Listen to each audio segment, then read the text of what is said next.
We are live. Hey guys. Hi guys. I'm doing well, and yourself? I am very, very well. It's Sunday evening here in Sydney. We are all in Sydney, guys. So for anyone who is watching on my channel right now, these are my two friends from Sydney, Max and Michael. Would you like to introduce yourselves for our watchers this evening? Oh, of course. Max, how about you first? Should I start? Okay. Yeah, go first. Well, sorry, man. I'll just take the first go. All right. Anyway, yeah, I'm Max. I've been to China well over about 12, 13 times, all for different reasons, like studying or traveling. And yeah, I've been studying Chinese since year 6. So you could say I have a bit of a fate with China. And you know, I take the good bits, I take the bad bits, and put them all together. And Yeah. I'm a Chinese. I support, some things in China, and I really like studying over there because it really helps me concentrate, and having just the environment around me of people that study hard really helps me out. Agreed. Anyway, I'll pass it to Michael over Yeah. here. Yeah, so I live in Sydney. I've also been studying Chinese for a bit, like 4 years, so not nearly as long as Max. I studied in 4 years. Your Chinese is amazing for 4 years. Well, I say 4 years, but really it's only been like a year and a half when I was in China studying it. So except for then, I haven't really done very much like studying. Like I talk to people, maybe like I've watched one Chinese series, if that counts as studying. But yeah, so it's been about 4 years since I started learning. And yeah, it's great. It's like really interesting language and I'm loving it. Awesome. I love how you've included your Chinese names here. So Max, can you go through how you got your name there, Xiaoma? Xiaoma. So to be honest, before my name was Ma Ke. No. Yeah, it's because it sounds like my English name, but then I realized when I went to China, because it was my Beijing teacher that had given me this name, I realized that it's actually the name, like the identical name of Karl Marx, the one that wrote The Communist. Thought. They would love you over there. I mean, they all laughed. They all laughed when they heard my name whenever I said Marcus, and they all just giggled at me. And I wanted to be a bit more serious when I met people, so I kind of like wanted a name that kind of reflected me as a person, which is, I'm happy to have fun, but I'm also ready to learn. So I picked little horse. I guess it's pretty easy to remember, little horse. It's better than being called Karl Marx. So yeah. What about you, Michael? Similar. Like my teacher gave me my first Chinese name, which was Mikai, meant like open rice or something. And then I never really liked it. And then someone told me it sounded like a Japanese girl's name, and I knew for sure I had to change it. And I really like Chinese. I really like Chinese names, how there's like a meaning behind them. And so I really was like looking for one, and I didn't really come up with this. I found like a Chinese artist, a singer, really recommended. He's got like a good reggae vibes. His name's Xie Tianxiao. So the last name is Xie, like Xie, gratitude. And Tianxiao, like sky smile. I think it's quite a cool name. So, everyday smiling. So yeah, I like it. Oh, this is a good name. It's better than Little Horse. So. You're talking yourself about. I like Little Horse. My name essentially means love rice. So I do love rice. So it's appropriate. I mean, it accords to your behavior. It accords to you as a person. You love your rice. Literally. And it also sounds like Amy, right? It's Amy. Amy, yeah. It used to be Amy. Which my Chinese friend gave me after a whole 1 second of thinking about it. So I got my original Chinese name, Li Huilin, when I asked my Chinese friend, hey, can you give me a Chinese name? And she was just like, oh, here you go, Li Huilin. And I was like, oh, great. There we go. And she chose that name because she liked the singer Cheng Huilin. And then she just put Li on the front. So I updated my name a few years ago. My friends in China all call me Amy anyway, because famous for 1 year when I was in Tsinghua, it was very unfortunate. I had to go on a very restrictive diet to try out all these intolerances, and basically I ate a whole lot of rice because that was one of the only things I could eat for a period of like 3 to 6 months. It was awful. I'm missing out on all the food that I love so much. I don't know if you've seen my videos before, guys, but I do a lot of stuff about food. Anyway, that sucked, but I ate a lot of rice, so people started calling me Amy because literally wherever I went, I would be eating rice. I mean, could you eat fried rice? That is a question. You make it a bit, mix it up here and there. It depends. If it had garlic in it, no. If it had soy sauce in it, also no. what else couldn't I have at the time? Garlic, soy sauce. All the Oh my gosh. delicious stuff. Oh You man. would have saved flavors so of much things. money though. You would have saved And so much money. I also lost a whole lot of weight. Oh, I couldn't eat hardly anything. I was using this rice cooker in my room. Like it was against the rules. I shouldn't have been using a rice cooker in my room. And I was like making myself little soups and it was yeah. such a depressing 3 to 6 months of my life. But thankfully I passed all the tests and I can now eat whatever I want. Anyway. Yes, we got there. And so do you still love to eat rice, or is that you had so much rice then you're just done with it now? Well, no, I will always love rice, but it's funny how your body kind of goes through different phases taste-wise. Like I was in a period where I just couldn't get enough of rice. I just love rice so much. But now I feel like I've kind of transitioned into a more noodle period of my life, more specifically Yes. wheat Yeah. noodle. I did go through a rice noodle phase about a year ago, but now I'm transitioning into wheat noodles. Yeah, but I still love rice. Just What do you reckon, like, white rice or brown rice? Because I'm a massive brown rice fan, but in China it's considered to be like low grade. Like if you're wealthy, you afford white rice, right? But here it's like the healthier version is brown rice, so much better as well. You can never find it there. I feel like from China, I expected more from the development of rice culture, to be honest. a lot of things changed for me when I went to China. So before I went to China, I was like, oh yeah, brown rice, so healthy, so great. I love brown And rice. mobility. The texture After as I well. go to China, I've been educated. Oh no. We're gonna have our dozen rice. Like there ain't gonna be no brown rice here. And also the same with tea. I went to China being like, oh, peppermint tea, like Lipton tea bags. Oh, such great tea. And now all about that green tea. China gave me the lessons. They told me what's up. And so I can't stand brown rice ever since I've been to China. But you still like it, Michael? Oh, massively. Yeah, 100%. The darker the rice, the better. Go like that wild black rice, red rice as well. It's awesome. I do like but purple. white rice is the least flavoursome, the most like no texture to it. But I mean, look, it's still good. Don't want to diss rice too hard. It's still good. Well, you know, everyone is allowed their preferences. I will go. Yeah. Mum always uses basmati rice when I'm making, like, because I get mum to make the rice for me when I'm cooking. And I'm always like, Mum, no, use the jasmine rice. It's just not right. This right consistency when I'm making a stir fry or something. But yeah, anyway, I've gotten a bit I had fussy. a friend come visit from China, and I was really like proud to show her our bread here because I like really that like hard sourdough loaves bread. And in China, all the bread like white and like cake.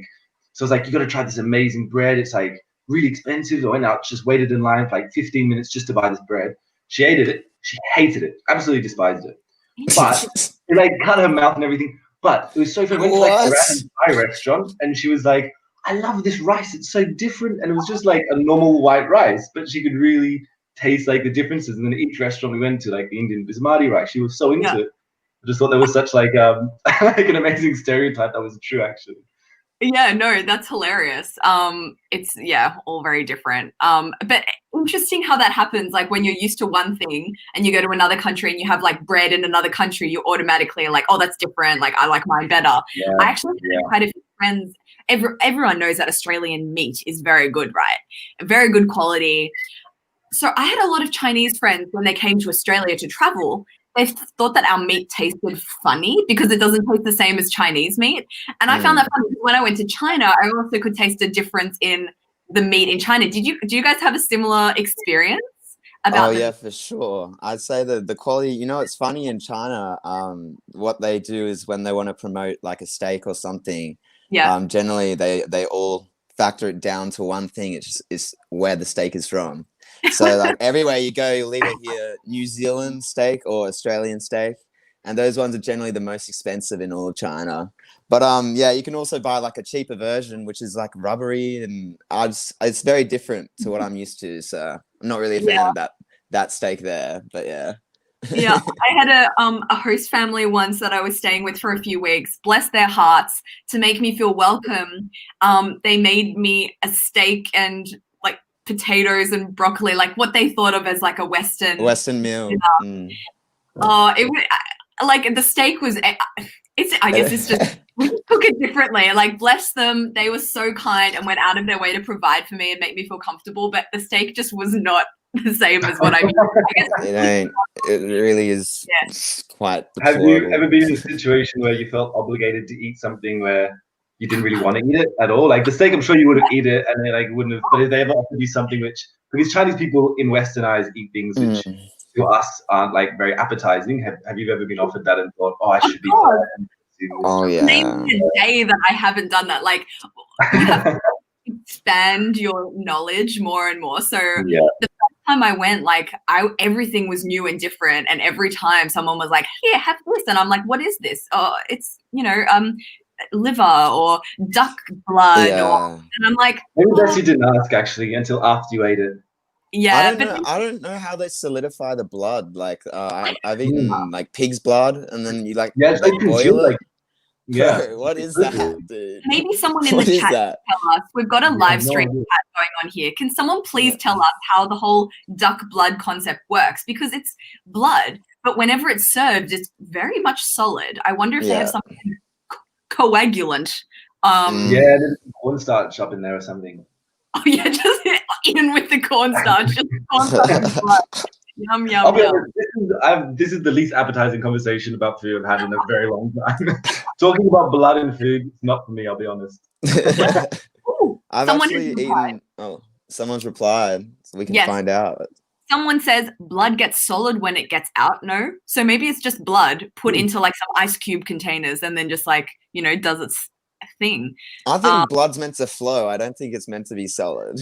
And maybe it dries like crumbly. I figured this kind of coagulated blood. It does dry. That is true, actually. Isn't it kind of like soggy still, but doesn't lose its Turns to solid in air. Yeah. Okay. I'm sorry. Right. I'm not good science. So thank you. I don't know how Thank it you, works. Sam. Yeah. It's all very new. I'm learning so much on this chat. But talking of like duck blood and interesting things, I took my parents for their first ever hot pot a couple of weeks ago, and I got mum and dad to try all of these, what we would call strange ingredients. Like I got mum and dad to try cow stomach and the duck intestine and cow. Yummy. Would you dare eat that stuff, guys? Would you do it? I've done it. They have a saying in Chinese, which is 入乡随俗, which means when in Rome. Yeah. I mean, sometimes I've been tricked into eating some things. Sometimes I've just copped it on the chin and go, all right, time to eat some chicken's feet or time to eat like pig's nose. But like, at the end of the day, it's all just an experience. It's really just essentially a different culture and just something you need to, be open towards to really see how the locals do it in China. Yeah. 100%. Like you don't forget those experiences. Never. Those are some of my favorite moments in China when you just go with the absolute flow. You eat what they eat, you drink what they drink. Except for one time when I was trekking in Western Sichuan on the Tibetan plains, came across some Tibetan nomads, stayed with them overnight in their Tibetan nomad tent, and then they offered me to drink some cow yogurt, some yak yogurt. Got incredible food poisoning. It was really quite spectacular. So just don't do that. Don't eat. I did try some wine once, also trekking it. Yeah, it did not go down with me either.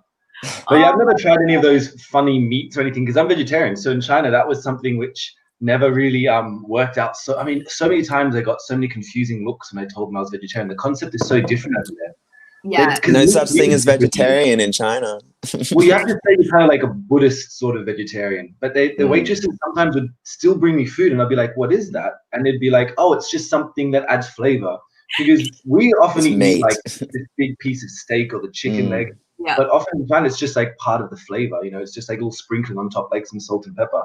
So it was until my Mandarin got like quite good where I could explain myself properly. There were so many times that I'd be like, yeah, but it's meat. And they'll be like, no, it's just prawns, or it's just, what's it, that xia, the prawn or something? Those little, they consider them to be like a kind of grass or something like that. So they are considered like vegetarian dumplings.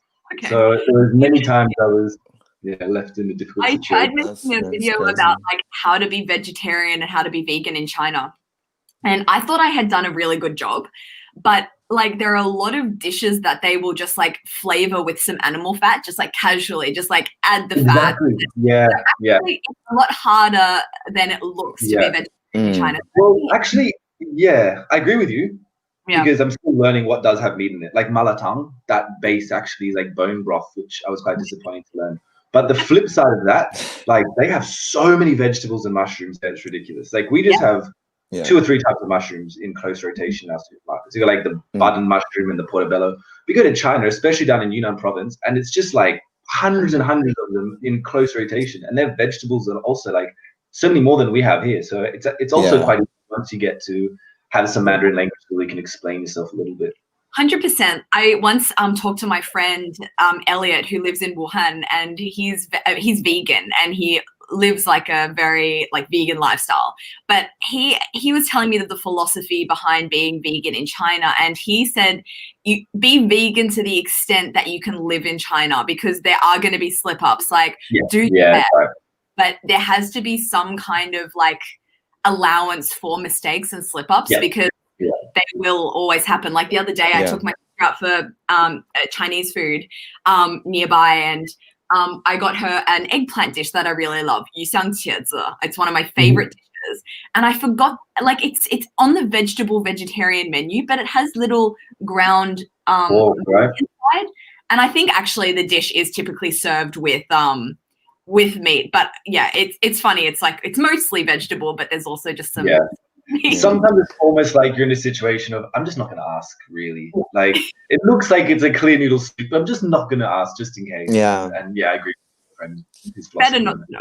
Yeah. But these are like the things that makes Chinese cuisine so big in the world. These are the things that actually makes Chinese like what Chinese food is. And like I've got to say, I think as years go by, I think the influence of Chinese food is still taking over the world. It's still quite a sought after a thing, even though it's a bit different here because we like westernized Chinese food, made it really sweet and the stuff that we like. But there's definitely things in China like foods like kaoyangrou, which is the cumin skewers. I love them. They're so good. And then the malatang, as Michael said before, that is some crazy ass noodle soup. So they got some really good things. They got things we find weird, but things we find good. Yeah. In the restaurant, it's still mostly, from my understanding, it's still mostly sort of Chinese or Chinese descendants, or for exchange students at least. Because I go to the restaurants near UNSW, and there's like a big Chinese student population there. It doesn't really feel like most of the Australian population found out about malatang and those other interesting Chinese dishes. I'm doing my best to change that because there is a lot of really great Chinese food here in Sydney because there is such a vibrant migrant population here. So I've been taking my parents in the last few weeks out to discover different kinds of Chinese food because for them, until now, for them, Chinese food is still that traditional takeout type of stuff. So I've been taking them for some really authentic type things like malatang. I took them to hot pot, mo. I'm taking dad for lamien tomorrow, and we're going to learn how to like make the noodles. So it's been really fun kind of rediscovering cuisine with them and seeing their first reaction to stuff that I love to eat. So that's been really, really fun. But yeah, there's definitely a great Chinese food culture here in Sydney if you know where to go. So it's been really cool. Any like good options. Max, where have you gone? Yeah, sorry, someone just called me and I'm using my phone. So Bayang, I know you're watching this. Please stop calling me. Otherwise, I won't be able to. Bayang. He's also a guy I met during Hanyutao. His Chinese is really good. Yeah. Hi Bayang. I'll just say, hey, g'day mate. How's it going? Long time no see. I'll talk to you after this is finished. Why not? Love it. Actually, well, that kind of takes me on to something I wanted to bring up. So we have a lot of things in common, the three of us. So obviously we're all from Sydney. We also all participated in the Chinese bridge competition known as Hanyutao. And for people who are watching that don't know what that is, it's basically this big Chinese competition that brings together students of Chinese from all around the world to participate in this live like Chinese broadcast on Chinese TV to see like whose Chinese skills are the best. And guys, can you run me through some of your experiences with the show? Like Max, how was it for you? How far did you get? What were some of the funny things that happened to you throughout the course of this show that is televised to millions and millions of people in China? Like, tell me. I've been a bit greedy, if I'm being honest, and I've gone 4 times to represent Australia. Yeah, so I did 2 times in high school and I did 2 times in university. Nice. I know it's a bit sneaky, but somehow I did it. And anyway, each time it was a completely different experience because, you know, it's like it's 2 years later. So just every 2 years I went and did it. And yeah, so my best result was being the Oceania champion, which was in 2019.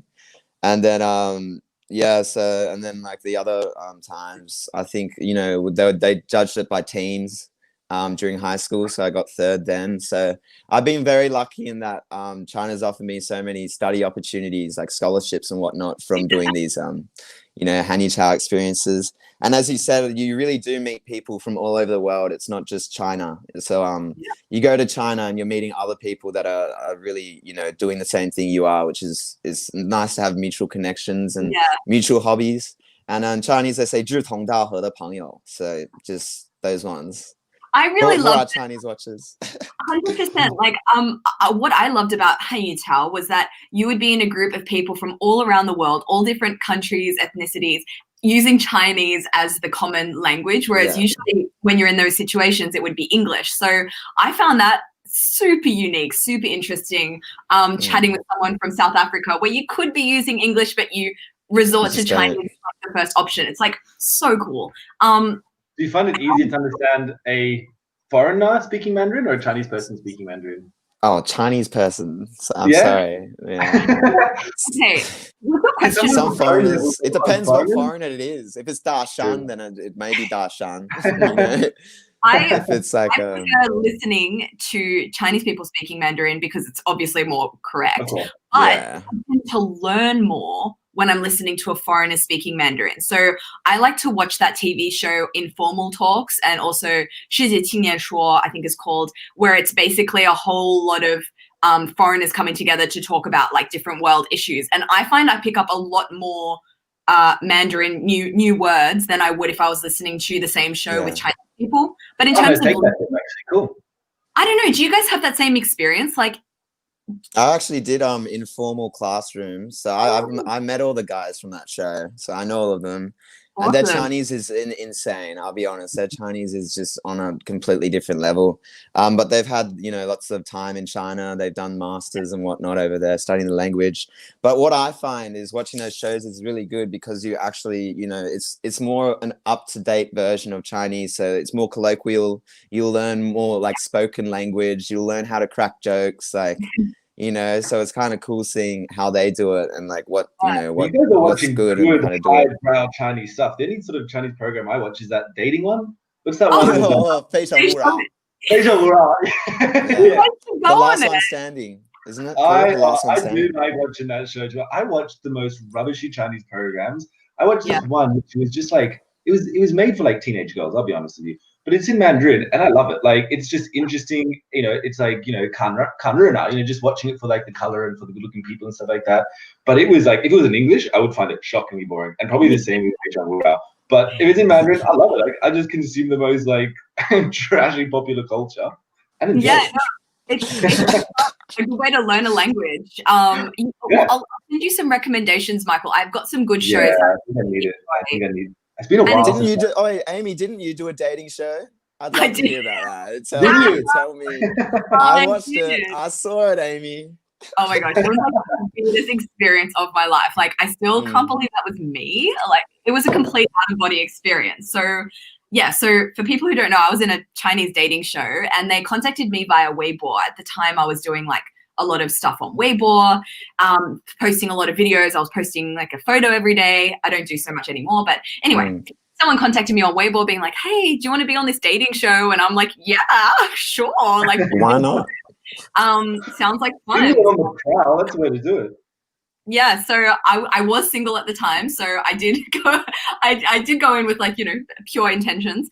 And yeah, so I went and it was, look, because my Chinese isn't fluent and it wasn't at the time, I needed to know what kind of questions they were going to ask me. So to some degree I would say it was scripted because I knew, you know, the questions that were going to come and I knew how to answer, and there was a couple of things we had planned, and there was some just weird things that I did on that show. Like, I've got a video on my YouTube that you can check out. Like it's there for anyone to see, but I got them all like skipping on stage with me, and then people who couldn't skip, I made do push-ups, and then People couldn't skip. What kind of like, thing is that really? I don't know, like So that's my standard. If you can't skip, I can't go on a date with you. Like that's pretty much. I was yeah, like, was that how you judge the perfect guy? If he skips the I best. only want a sporty guy because at the time I was making fitness vlogs, which was also another weird story. But yeah, I think because I did that because they wanted me to show a talent, and I'm like, no way am I singing, no way am I dancing, no way am I actually putting myself out there to show any of my talents, which I have maybe zero. So I was like, I'm just gonna do some skipping for y'all. I loved it. They must have. But you guys should, I don't know, I'm assuming that you're single, but you should go on some of those dating shows yourselves. It was such an experience. Yeah. It does sound like a lot of fun, actually. Slightly offended by your presumption there, but also like justified. Yeah, Michael, come on, bro. You're single. Come on. You can just tell. Well, It's I'll like put an their contact details in the single. chat, and you know, just slide into their DMs, guys. Hey, ladies, 留个联系方式呗. I don't want to be Salma. That's what they called me at Hanyutao. They called me Salma. What's Salma? It just means like a sleaze. sleaze, like a dirt bag. Yeah, but it was with the really? boys. Yeah. 就是开玩笑而已. It's just a joke. But it Sure. was good fun. At least it was just a joke. I promise you it was a joke. I promise. Michael, how was your Hanyutao experience? That's where I met Max, actually, was at Hanyutao. And because of his Mandarin and also because of his singing, I never made it to the actual I'm China. sorry, bro. I'm sorry. Dude, You can do it this Mandarin. year. What? Next year. Next year? Yeah, I'm graduated now. I think it's for students predominantly. Yeah, I think it's only for university students. If you do masters, are you gonna do masters? Yeah, I thought this about it. economic climate seems to be pushing people to be upskilling, and masters may be on the cards. So yeah, we'll see. Yeah. Someone has just asked in the chat, could we speak Chinese for 5 minutes as a challenge? I'm up for the challenge. How about you guys? Well, what are we gonna talk about? 我们要聊什么话题？很多的选择啊，你今天吃什么呢？我今天吃什么呢 Yeah. Marco, 你先来吧。我今天我每天会吃特别特别多，但是比如说我今天吃了什么日本菜 sushi 哦，不知道怎么说寿司出了三明治，也吃了 oats， 不知道怎么说。哦，三百。你是说早餐片？对，早餐片。对，然后这每天一直在吃，因为今天我锻炼很多工作的话，所以我工作的时候也要吃很多。你呢？但是我看你的样子 ，Michael， 你太瘦了，你应该多吃点。太瘦了，没有胖，瘦。你知道吗？我在中国的时候，我每天会吃特别多饺子，然后因为不好，所以我不会锻炼，所以每天吃饺子，然后回来的时候发现，其实我看起来好像是个饺子一样，我肚子白色也很软很大。哎呀，我的妈呀！小妈，你呢？你今天吃了什么？你问了这个问题，让我莫名其妙呢。开玩笑了，好的，就是我早饭的时候就是吃这个早餐片，然后就是午饭的时候我还是吃了薯条，还有这个汉堡包。Cause I like to 垃圾食物。然后后来我就去，就是晚饭的时候，我就是专门去一个中国饭馆，然后在那里就点了这个麻辣烫。对，已经对。I love it, bro. I like the 羊肉，就是羊肉是特别好吃的，真的就是我最喜欢的小吃就是烤羊肉串儿，所以这个我真的，比较贵，中国有好吃也很便宜，所以想吃什么都可以买。对，应有尽有，他们东西还有吃的都是应有尽有的。And Amy， 你呢？你今天吃什么吃米饭呢？对吧？哎，你肯定吃了米饭。我今天也吃的特别多，我也锻炼，因为今天就是一直在吃。我今天跟朋友们一起 picnic 一下。picnic 怎么说呢？ picnic， 他们没有一个具体的词，外面就是在外面搬个对，坐在地上，可能在一个公园，对，都是垃圾食品这种东西。然后聚会差不多的意思吧。但是今天不冷吗？有大风，太冷了，在外面坐。现在今天和昨天应该是悉尼最冷的一年之内最冷的天气是吧？但看起来很好看，很舒服，有太阳，蓝天，但是对，有太阳就好，没有太阳不好。在中国成功了 I think we did it, guys. We have a lot of people helping me out here. The most Mandarin I've spoken in like ages. This is how you say 野餐. 野餐. Oh, okay. So yeah. And then people think 冷天吗？对啊，今天很冷啊，14度。其实今天 maybe 比欧洲不冷。但是主要的一个原因是因为它刮了那个很大的风，然后风吹过来的时候就让我身体就特别凉，舒适。需要吃多点，要多点肥肉，需要多吃点东西，多吃点东西。好。I don't need the motivation. 保重保暖。Too much, but you know, life is beautiful with food. Another thing that we all have in common is we were all the winners of a video competition here in Australia called the Koala Meets Panda competition. And that also, if you're interested in entering, anyone watching at home and you're in Australia, the entries open on the 1st of September, so you can check that out. And we all won a trip to China from that, and that was really cool. So for my trip, I went to Dongbei, but this was like 4 years ago. So I think I was the first winner, but that was really cool. I got to see some really cool things. Like I was traveling along the border of China and North Korea, and there was one night that I was so close to the border that I would be woken up every morning by the 5 a.m. bells in North Korea. I'm not sure what that was, but every morning the bells would go off at 5 a.m. and it was very, very interesting experience. Max, where did you go for your trip? Max? Like Max. I know he did go to Hainan, I'm pretty sure. Is that right? Oh, there you go. Max, are you there? Okay. Michael, what about you? Where did you go? Well, unfortunately, so I won sort of last year's version. What do you mean? And then coronavirus, the poor guy. Yeah, no, exactly. Due to coronavirus. So yeah, I was supposed to go this year, but we'll have to wait and see when the situation gets better. And I'm sure I'll be able to go maybe next year, hopefully. You'll get there, man. Don't worry. You wanted to go, or did they sort of decide the location for you? Oh, you get to decide, yeah. You can decide. Where do you want to go? Cool. Well, I've been all over. I would love to go to Tibet. That would be my number one choice. Oh, that would be amazing. I've never been. I would love to go. Last time I went to Xinjiang, which was really cool, like the northern province over there, because every place in China, it feels so different to the others. So that would be the one that's on like the top of my bucket list. That'd be pretty cool. Yeah. Where did you go, Max? You won a couple of years ago, or last? I was the second winner. So I think you're the first. I'm the second, and Michael's the third. So yeah, we're all here. All winners are here. I actually went to Hainan, which is the most southern part of China. It's an island. Underneath the southern part of China. And it's almost like the Chinese version of Hawaii, like the climate, like the tropical atmosphere, like the trees and the seafood and everything that was there was pretty similar to what I saw in Hawaii, but even cheaper.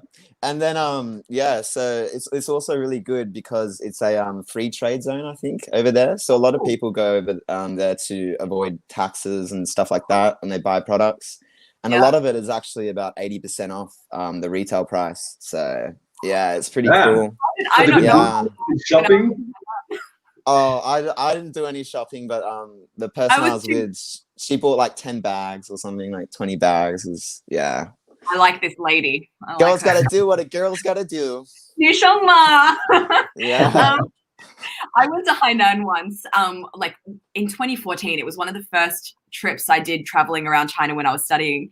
And I was just eating a lot of Hainan zero fan. But I've discovered that the Hainan zero fan that you get in Singapore is very different from the Hainan zero fan that you would get in Hainan. It's very Hainan, yeah.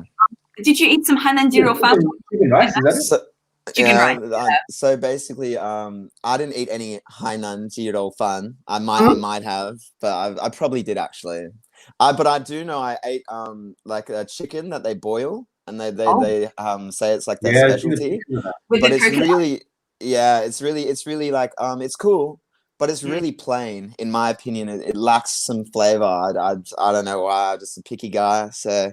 No, actually, you're allowed to think that. Like a lot of people in China will like not like certain areas of China's cuisine because it's too dan, like too plain. What were you saying? Well, every province you can find every other province's food, right? It's kind of you don't necessarily just find Sichuan food, for example, in Sichuan, so you can kind of everywhere you are find what you're looking for. But it is really cool. Yeah, exactly. Yeah. That's like overrepresented, but fair enough because it is the best high up food, Sichuan food in my really opinion. Good. Flavor explosion. It's just awesome. Yeah. Well, that's another thing about China. It's really got a big food culture. So no matter where you are, you'll find something, you know, that's authentic and unique to this certain part of China. On the topic of Hainan, I dissed that chicken before, but they also have another chicken that they do where they literally barbecue it. They somehow flatten the chicken in between these two like metal, I don't even know, prongs or tongs or something crazy, and then they just put it on fire, just like a flame grill, and it's just that was amazing. They've got the bit of salt and they've got like the lemon and stuff that you can put it into. So that was really unique. That was something that I really vibed with because I just love barbecue meats, to be honest. I'm a big meat eater. I'm sorry, Michael. That's fine. Like, that's what I miss about China too. Is like whatever time it is, you can always find those little barbecues outside. And even though it's mostly meat based, like just hang out there with some mates and drink some beers on the side of the street. Like the food available at all times is awesome. And like saying how foodie culture, what I really find interesting is also how that's apparent in the language. Like you can see like you say "你吃了吗" in like instead of "how are you," or if someone's asking you "吃他的豆腐" or "吃蒜" or you know, everything is like food based, and I think the language also kind of reflects that. 你不是我的菜，你不是我的菜。Like even some of their sayings are always to do with food, you know, like it is really just a culture that is enveloped with all these food references and whatnot. I felt like when I went to China for the first time, I felt like I just belonged there because finally I found a place that was just like so obsessed with food as I was, that was as willing to eat food at any time of the day that I was. Wake up and have some barbecue meat, yeah, no worries. Like, so there's a comment here saying that Hainan rice is an adaptation that evolved over time and was originally brought over by the Hainanese. So I guess it's had a bit of an evolution, a chicken evolution, you could say, I guess. Yeah. Well, that's interesting. Who wrote that? I'm sorry. Wow, this is very good facts right now. Thank you. There's another very informed viewers. Green, rural charm. I only went to Hainan Beach, but I hear that Hainan is quite beautiful, very, very green, tropical. I went to all 5 cities in Hainan actually. So I was actually lucky enough to be placed in this amazing accommodation. So I think I was in the W Hotel or something, and yeah, there was like a resort. It went out into the ocean. So not only has it got all these tropics and these cool rainforests and things that you can go like see, it's also got like this ocean, you know, backdrop that's just there, and like the water there is so warm and so nice to swim in. Like it's apparently it's got the best surf in all of China, but also you can also go see the ethnic minority groups because they have a few of those down there. I think they're Lizu and Miaozu. I think these two. And Lizu is definitely one. I'm not sure about Miaozu. But yeah, I actually went to a village and I got to see, you know, how, you know, the ethnic minorities used to live back in the day. But they're actually experiencing it. It's like to this day, they're still, you know, upholding the customs and the culture that other minority groups have. But was it really touristy? From experience, seeing some of those kind of, you know, minority villages and was it a tourist site or did it feel kind of authentic? Yeah, well, it was different when we went. I can definitely see the tourist side to it, but because we were actually there under like we got special, you know, treatment when we were there, so I actually got to speak to some of the ethnic minority people. I actually got to learn a lot more about like how it works and like why these customs happen. It is a bit touristy in the sense that like they'll do like the pole climbing and like the tree climbing and stuff like that for you, and like the fire making stuff like that. But like this was actually like what they, you know, do back in the day and like what they do during festivals and stuff. So on one side it is a bit touristy, but on the other side it's like that's authentic. It's what it is. Yeah, no, that's really nice. We just got a question here and a super chat from Straya Guy in China. Hi, Rowan. So he has said, do you guys feel that China opened your eyes up more to vegetarian/vegan options and ideas? Hashtag sweet and sour mushrooms for life. We have a sweet and sour mushroom fan here. What do you guys think? I guess, Michael, this would be a good question. Yeah, for you. Michael, you can do this one, bro. I'll leave it to you. I think it's quite interesting the whole idea about China with meat industry, because they like the meat's quite a new thing. It was always considered something that only wealthy people could sort of get involved in. And even today in Chinese, if you say like "你吃素吗," it's like a swear word. Like, are you vegetarian? It's like, are you a pussy kind of thing. So it still had this idea of like meat being a wealthy connotation. So for most of China's history, it was all like vegetarianism. So to be vegetarian in China is so easy. And I mentioned the mushrooms for sure, and like sweet and sour mushrooms, the variety that's out there, but also tofu. Like we just have 1 or 2 types of tofu. You look at China, like you go to the malatang restaurants and they've got like China tofu skin, like this weird frozen tofu that just like absorbs the flavor so well. So yeah, the amount of different tofus, mushrooms, and vegetables that are out there, for me, to be honest, it is actually easier to be vegetarian in China than here in a lot of ways. I would agree too. When I made that video about being vegetarian in China, it was the first time. I eat a lot of vegetable when I'm in China, which is also one of the reasons why every time I go to China, I weirdly lose weight, which I wouldn't expect to be the case because you would assume I'm eating more, I'm gaining more.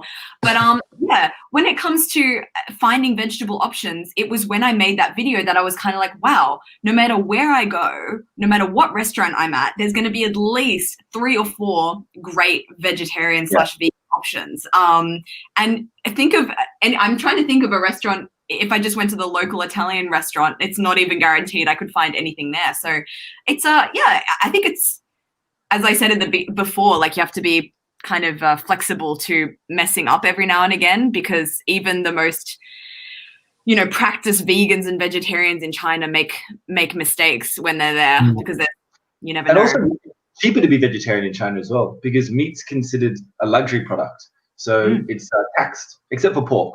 So it's got like an extra added luxury tax associated with it, except pork. That's why also pork is so prevalent. And then they use that to subsidize certain vegetables like rice, not really vegetable, but rice, tomatoes, and other ones. So if you're ever ordering like a malatang or a xiangguo or something, they always weigh it differently with the meat, because the meat's always more expensive than everything else. So there's that added benefit of, there's lots of options and it's cheaper. And yeah, I think it's quite good. Meat tax. That is so interesting. I had no idea that existed. Anyone in the comments, if you have anything to add about this, I want to learn more about this meat tax. Oh, and that's, I want to mention this. There's a comment here saying the famous mushroom is see you tomorrow. And you know that enoki mushrooms, you know, the ones I'm talking about? It. Oh, it absorbs all that flavor. So in Chinese, the name of this mushroom is because they don't digest very well, essentially, and you will literally see them tomorrow. Love that. Is that the one that's also like the jingjian or something? The golden one. It's the short ones that like stuck together, right? Yeah, you know, it looks kind of similar but different. This one is particularly non-digestible. But yeah, you can do a little experiment at home if you would wish. That can be another one of your videos, Amy. Oh yeah, wow. Yeah. You know, Your everyone will parents. come watch that. Oh my Yeah. goodness. Which mushroom? Oh, okay. Which mushroom will I have today to see you tomorrow? But in all fairness, they are delicious, and they're always one of my go-to options when I go to Malatang or hot pot. Very, very delicious mushroom. I wanted to. There's another thing we all have in common, which is we all studied in the same. I want to say 1 kilometer square in precinct. Yeah. We all studied. Oh. Yeah, Wudalco. If you studied in Beijing, you'll know the good old Wu. Yeah, so guys, please introduce where you studied in Beijing and for how long. Michael, how about you go first? So I studied for 1.5 years in Beida, so Beijing Daxue Peking University, which was phenomenal. Like it's so beautiful. I really like that you could walk around the campus and really feel like you're in China. You have like that Waining Pool that freezes over, and you can go ice skating over in the winter. And there's the little forest that you can sort of sit there and walk around. And yeah, it was an excellent experience. I went on a date on the campus of Beida. It's very romantic. Like the first 2 dates I went on with my ex-girlfriend was walking around Waining Pool. Like and it worked. It was the lake, the ambience that worked. Oh, it's beautiful. Like best date spot ever. Guys, take my advice. You're watching there and you're in Beijing. How about you, Max? Where were you studying? And well, I'm also your, what was it, 同学, you could say. You're my yeah, well, I guess so, because I'm also a lovely alumni of Tsinghua University. So I actually studied there for a year. I had one scholarship, and then the other was on a school exchange, relationship, which was really cool. I really enjoyed it, but it just meant that I got to experience both summer and winter in Beijing. I've got to say there are 2 extremes over there. As for Tsinghua, if we're talking about Tsinghua, I thoroughly enjoyed how advanced it was technologically, and how a lot of the buildings are being renovated and stuff. The campus itself is huge. Yeah. It's too huge. It's like it's too big. It's too big. So many canteens. Like I think 20 canteens for you to ridiculous. Choose. And each one is ridiculous. Like it's amazing. I went to every single one. I've got to say one thing about Beida is it doesn't have good canteens from what I've heard. I mean, it's just too small. There's too few. There's a massive line of people always outside of it. But I will try to defend my university's culinary experience. The best dian bing that I've ever had. Like I went to this guy every day for like 6 months, sometimes twice a day. And I never got sick of it. But no small talk. I would see this guy every day, and he wouldn't engage with me in small talk. Never learned his name. If I went to get my coffee, half the amount of times at my university in Australia, I would know this woman's children's names by now. But small talk. Yeah. But the dian bings were awesome. Oh, dian bing is the best. Oh my god, that was probably one of my first foods when I was in China. I fell in love with. I would every morning go and get it right at the gate of my university in Shanghai. Oh, so delicious. I just wanted to interject because apparently before when we said 同学, we should have said it's 校友, but 同学 means we are actually in the same class, but 校友 is different. Thank you for correcting me. I haven't had a great sleep. I'm sorry. My Chinese not perfect. Yeah, no, that was great. I always learn like 2 or 3 new words when I do these live streams because people will tell me when I say something wrong, which I really appreciate. So guys, please need to tell me. No, it actually is very helpful. It is good. We want to be impeccable and perfect at Chinese. Going backwards by the day, which is a topic I want to bring up in a little bit with you guys, like studying and keeping up your Mandarin while you're in Australia. But first I want to ask you guys, like, what was it like for you? What was your experience like studying at Tsinghua and Beida? Like, did you have any romances on campus? This is what we're trying to get at here, isn't it? I know you too well. Michael, you first. I did actually. I did. And that's the secret weapon of learning Mandarin was I did have a Chinese girlfriend. She taught me a lot, including Mandarin. And she's a Beida student, so super intelligent girl. Yeah. But yeah, that was it was an insight into the language and the culture and everything else, really. Yeah, no, yeah, it's a great way of learning more about China, having someone you're spending all that time with that is Chinese. And I think we were chatting the other day, and one of you said that you were living in a dormitory with 15 people. Who was that? Yeah, Michael. yeah. So that's also true as well. Yeah, it was 30 people. I lived in these 2 units that were kind of combined together, and then there was 30 Chinese students living there, and I was sharing my room with like 5 or 6 of them. Oh, and it was awesome because at first, like, you know, all my friends, all my classmates were expats. I was just speaking in English, so I needed to engage more with Chinese language. So I moved there, and it was kind of shitty at first because I had no way of sort of communicating with them. But after a while, your Mandarin picks up. But it was really intensive. Like you don't have a moment to yourself. And then when I met my girlfriend, I wanted to move out so I can have some sort of space and invite her over instead of having, you know, so many people there. 30 dudes waiting. Yeah, but it was awesome. Waiting to meet her. They do these classes every week, and everybody would like take a turn to like lead a discussion, like whether it was on like politics or comedy or philosophy or politics. It was really cool. Wow. That sounds like an amazing experience. At the time, I'm sure it was super difficult. And when I look back on my experience, like living with a group of my Chinese friends, there were times that I felt just incredibly frustrated because I'm like, I know what you're saying, and I have something I really want to say to you, but I don't have the necessary words and grammar to put it all together. But I learned. That's interesting. Yeah, I do think I'm a different person when I speak Mandarin. Like the idea of how you express yourself, the limitations you have, and also my voice is higher when I speak Mandarin, which is kind of weird. Can you give us a? I want to hear. Can you sing us some Jingju, some Beijing opera? Oh man, if I really don't like you, then I would start singing with you. But actually, Jingju is one genre that I can sing really well. Ooh, come on, Max, you can sing, right? You're a little bit. A little bit, yeah. Not too much. Would you care to sing a little tune for us? What do you want to?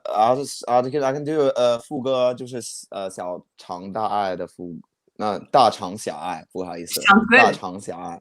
OK， 哪哪都是你，心里都是你，小小的爱在那城里好甜蜜，念的都是你。全部都是你，小小的爱在那城里只为你倾心。好的，谢谢。You can see how it got through to Han Yu Chao. 阿桑当你老了。Can't not, man. It helps when you can sing well because you automatically become a 帅哥 when you can. 我本身不帅，但是唱歌的时候啊，我就变成了一个小马王子，是吧？ It's even more shy if you can sing. Oh, thank you.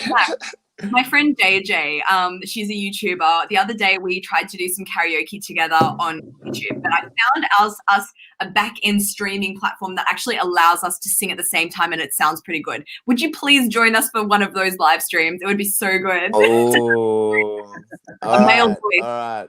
Only if you can coax me. Maybe buy me some rice, and then I'll come. Rice. Yeah, just a few. I'll send some. Yeah, just the one that you love, Amy. The I mean. Just give me that one.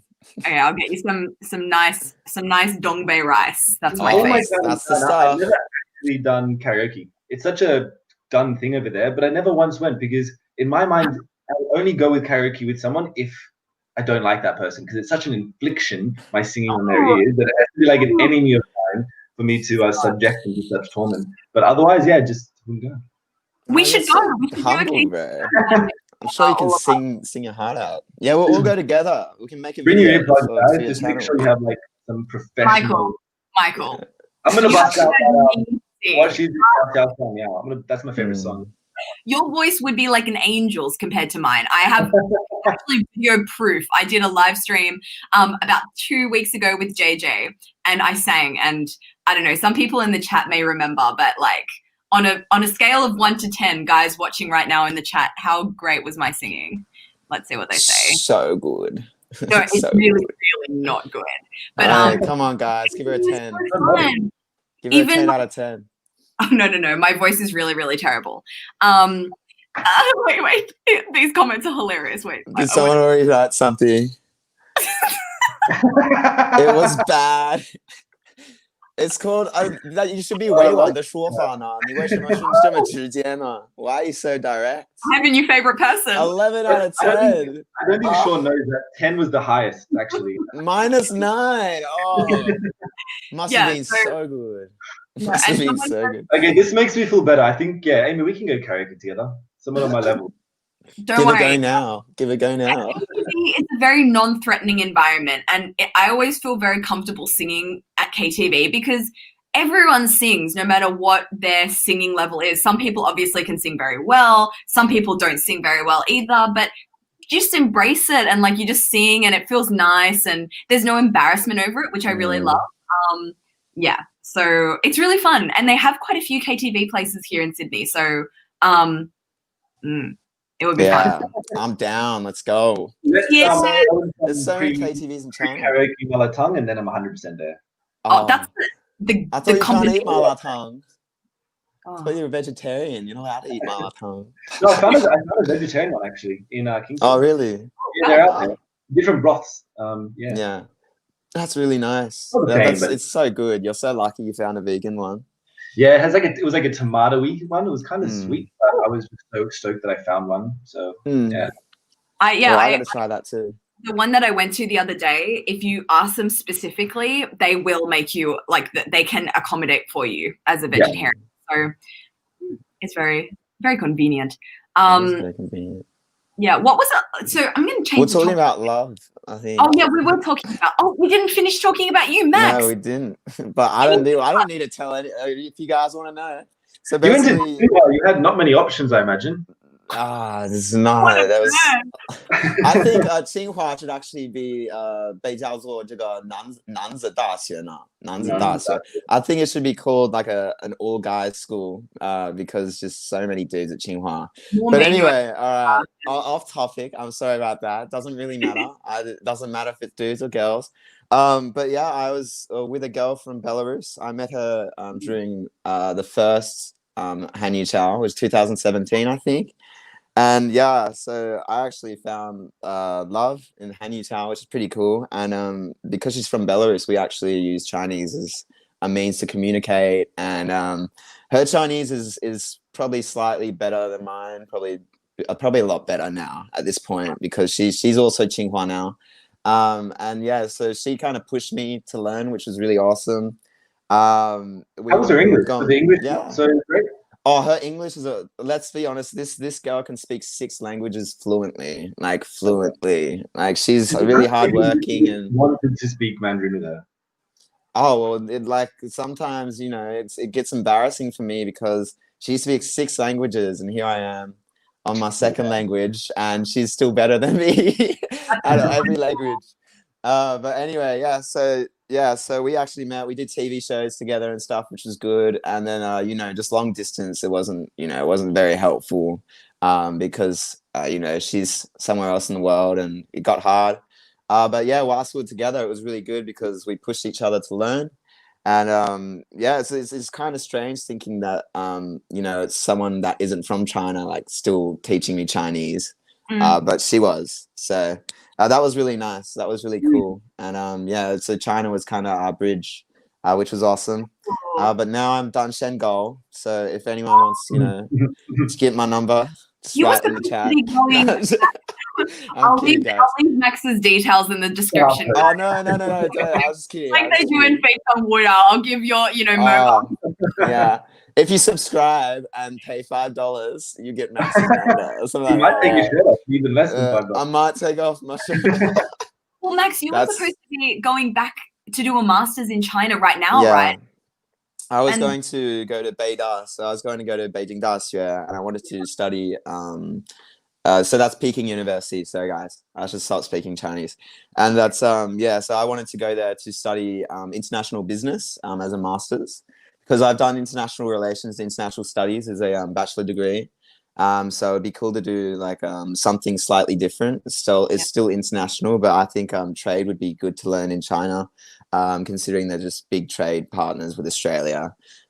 So I really wanted to go study international business, and it's also a means of me being able to go back to China and kind of experience it all over again, because really there's nothing like studying abroad and being in the same boat as so many people from around the world, and also enjoying the same culture that they are, and seeing new things together, or experiencing new things with even the Chinese people, and they're willing to show you this stuff. So it's really cool. I gotta go back.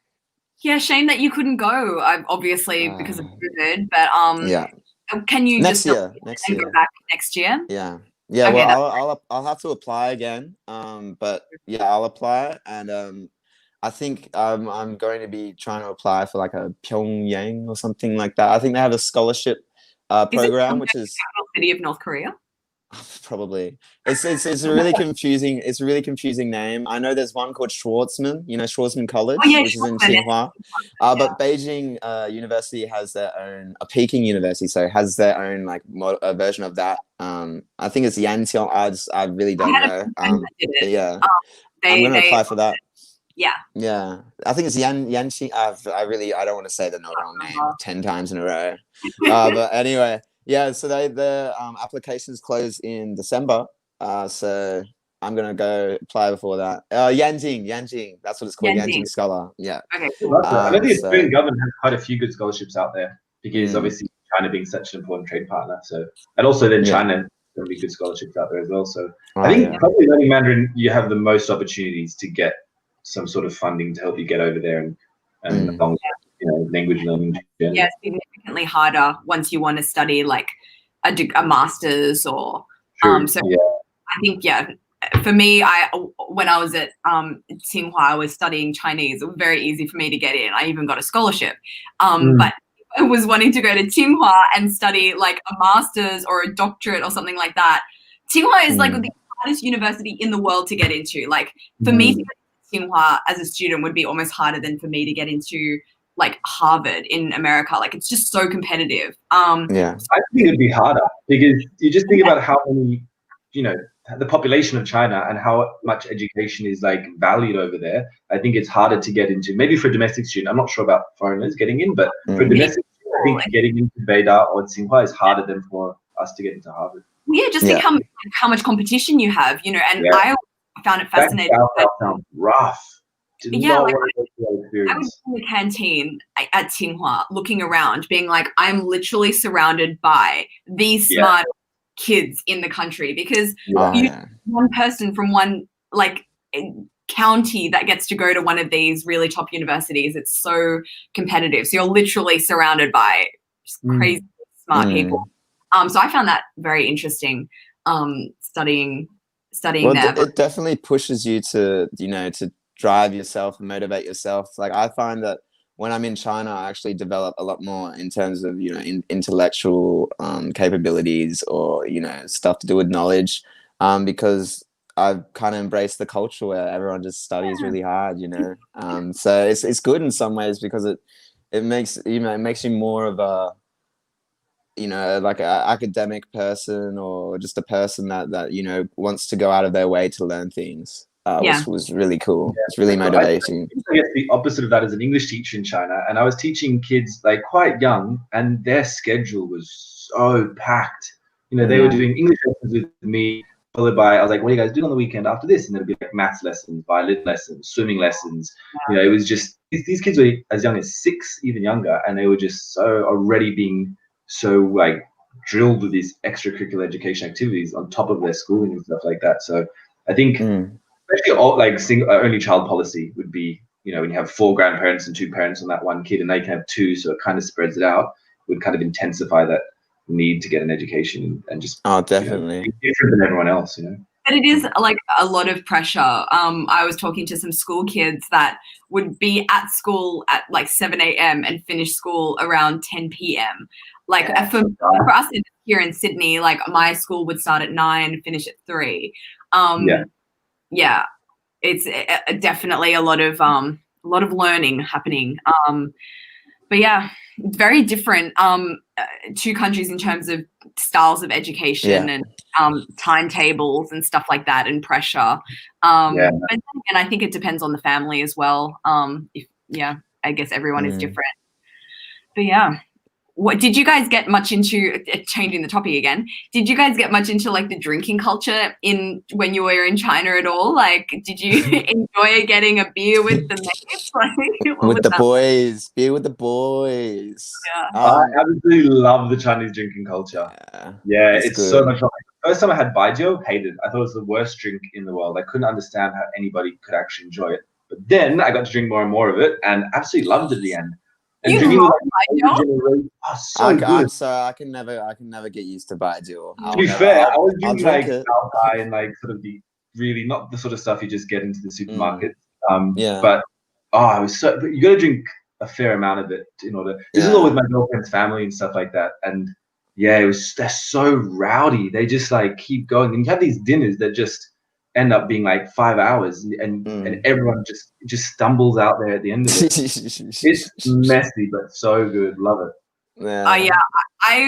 I would just say that I couldn't drink because I have a very low alcohol tolerance. So as soon as if I would take one shot, it would mean that I would have to, pretty much pass out by things. Yeah. But I was always scared. Like, it was probably really rude of me to never, accept too much alcohol because, I want to learn more about the etiquette in China in terms of table manners and drinking culture, like how to politely decline a drink. Because if I have my understanding, it's really hard to be well as a woman, it's different. Like that's much more accepting of someone who can't drink if you're just simply because I think the pressure on a male to drink is so much stronger, especially like family and business environments. It can be true. And I think someone was telling me it varies depending on where you are in China. Apparently, the north, it's a lot more pressure to drink around the table or at a business meeting. But someone in the chat, please correct me if I'm wrong.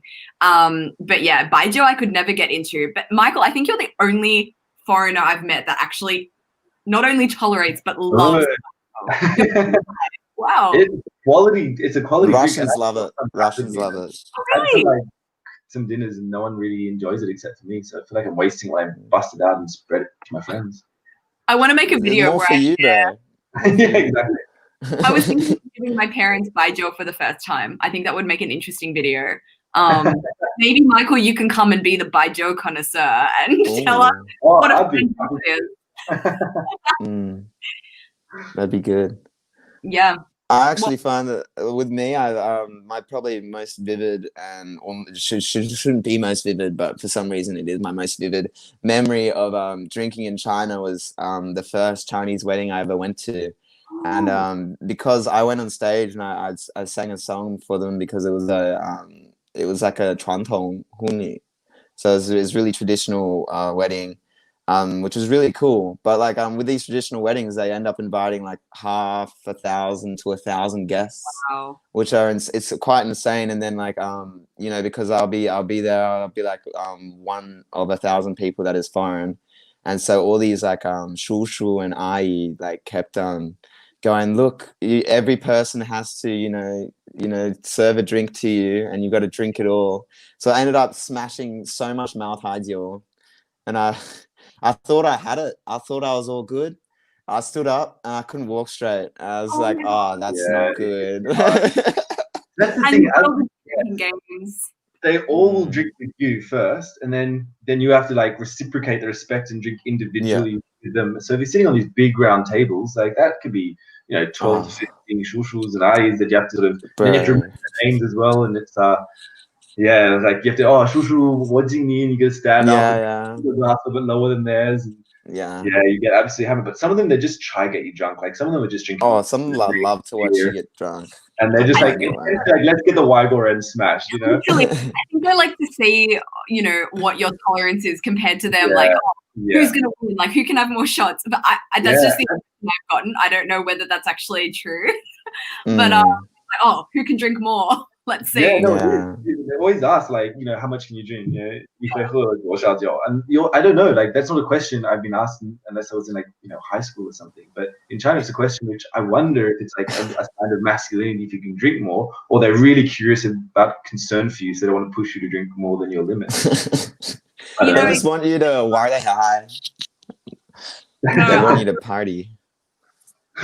There was a story. Anyone has said any comments about drinking or Yeah, I'm interested to learn more about the Chinese drinking culture because I don't drink a lot. It's hard for me to learn about. Eating culture, I've like know a bit about because I like to eat, but I'm fascinated by the different etiquette. Like I know that when you're drinking and you're with someone more senior, say this is the senior person and this is the senior person should be on top, but they're always going to try to be on the bottom because they want to be noticed. But you need to make the effort to go below that. And sometimes you'll get down to the floor trying to like see who goes on top and who's like whose glass. It's fascinating. I want to learn more about it. So yeah, maybe I'll get into Baijiu one day. You even have to hold it with specific hands. You have to have, I think it's right hand on the bottom, and when you're doing it, I it's didn't really know about strange. So much small little etiquette things that really like show if you know China and its culture. So when you do it, it's really cool because they go, "Ni xian me dou dong," or like you know everything, you know, and it's like you're like, yeah. But no, I don't know everything. I'm very far from it. I know two things. Yeah, I know two things. That's I it. know two things about China. I just saw an interesting comment from my friend Curtis saying that Korea and Japan also has an intense drinking culture. I know that Korea does. I read a statistic that I think Korea drinks the most amount of spirits of any other country. Soju. Koreans go hard. They soju. I've had a few drinking nights with Koreans, and it's always so much fun. Like their drinking is a next level. It's just beer, but add some soju to the beer just for an extra kick, because why not? And yeah, they're a rowdy bunch. I love it. But I love Japanese culture I don't know much about. No, I think I don't know much about either. I only know that soju and I like the flavor. Yeah, I remember my Chinese teacher was showing me like these pictures of Japanese business men in like suits just passed out in the streets of like Tokyo. And I don't know whether that was like the China-Japanese rivalry sort of showing itself, or whether that actually goes on in Japan. Because it's like also this idea of like showing respect to people, so go around to drink with them, and the pressure to actually consume alcohol in a business environment. I know I've been at a couple of business meetings in China where I've been around a table and I've been with friends. So I haven't been under the pressure to drink, but my friends really want this deal to go through. So they're drinking to get this deal to go through. And some of my friends that just don't drink and don't drink well, but they have to drink in order to show their respect and to sure that they get, the deal that they want. It's almost like the cigarettes. When the boss offers you a cigarette, you can never say no. You just got to smoke it, even if you don't smoke. You just got to smoke it. Man. So interesting. It's so different. Just reminiscing on all those interesting dinners I've had. I had this one family of my ex-girlfriend who was like the brother of the grandma, and the cousin wanted to get married, and so the fiance came to dinner with the family, and he doesn't drink either. Because there's an Asian flush thing. There's like an enzyme in the belly of some Chinese people who don't, digest alcohol very healthily. But this, the older guy said, he was like one of the patriarchs of the family. He's like, if you don't drink with me, I won't accept you in the family. And so he kept drinking, and then he just drank so much, he ended up passing out at the dinner at a lovely restaurant. He ended up just like fainting, had to get taken to hospital and get his stomach pumped. There's that much pressure on you to consume alcohol if someone from like a higher generation or in a business environment, tells you to. Yeah. Wow, it's fascinating. Well, status is a big thing in China. Something I've realized, like you need to have 面子，你不要丢人。You need to have face, save face. So like you said, if someone is in a position that you want to be in or you respect, then of course you're just going like 你都说得很对 or something like 你所说的话都对了 like you really gotta please them, like 取悦他们. But like that's it's also a sign of respect. So true. Like, I think that every country will doesn't want to make a fool of themselves and wants to save face, but I think China does take it to the next level. The thing that I always found interesting is going to restaurants and seeing two people out at dinner and they've ordered like 10 20 plates, dishes. two of them, and I've always found that really interesting. I think it's something about saving face and showing that you can like provide and afford it. I always found that very interesting. I think it's becoming less frequent with the new generations, but it was definitely a thing back in the day. It's a bit weird to see what happens after, you know, globalization and westernization, or like the Sinization to other, you know, countries. It's kind of I think the future is going to be a very international. I don't think there's going to be many sovereign states anymore, but we'll see. We'll see what happens. I'm interested to see what happens because everything is moving so quickly, even in just the last few years. So I'm very interested to see what the future is going to hold. And I think that's a nice place to end our stream for today. Yeah, it could be good. Past 10. I don't want to keep you guys up. That's a whole extra 15 minutes. What? Oh, I had such a lovely chat with you guys today. Thank you so much for joining. Is there anything you want to put out there as a few last words? Do you want to like share an Instagram handle? Like, is there anywhere you want people to? Share your WeChat. If you guys really want to see more, I do have Douyin. I do have Douyin.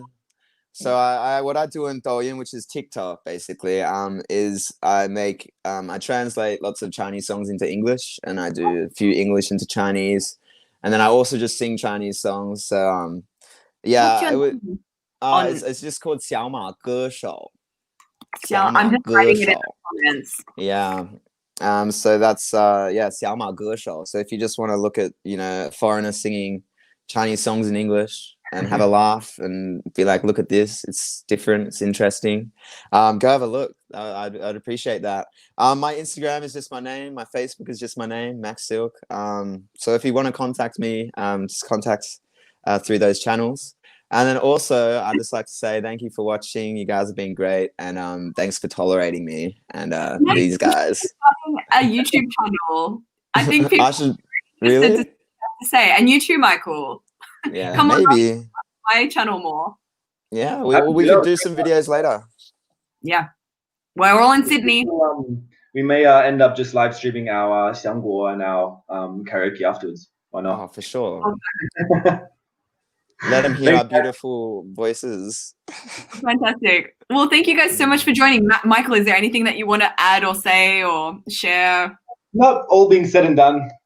Just good night. He's a good man. Oh, he's a good man. His name is Michael Tianxiao. Search him up on Facebook and find him there. Fantastic. All right. Thanks, guys. Thanks very much. Thank you for joining. Thank you for everyone for watching, and I'll catch you next weekend for another live stream with an undisclosed guest as of yet. Also, when koala meets panda short video contest, you've got to try it. If you know, you don't even have to know China or know Chinese. You just have to, you know, show your interest in China, and you can win a great award, which is, you know, a trip to China, which we all got, and it was fantastic. So you guys should all give it a go. You should all just try. September 1st, was it? Yeah, if you're in Australia. So koala panda short video contest, basically about Australia and China relations. So it's good. It's helpful, and I was very grateful for such an experience. So if you guys have the time, you got to do it. Thanks for that, Max. No problem. See you all. Hope you have a lovely evening and a lovely week ahead. Talk to you soon. See you guys. Max. Bye, guys.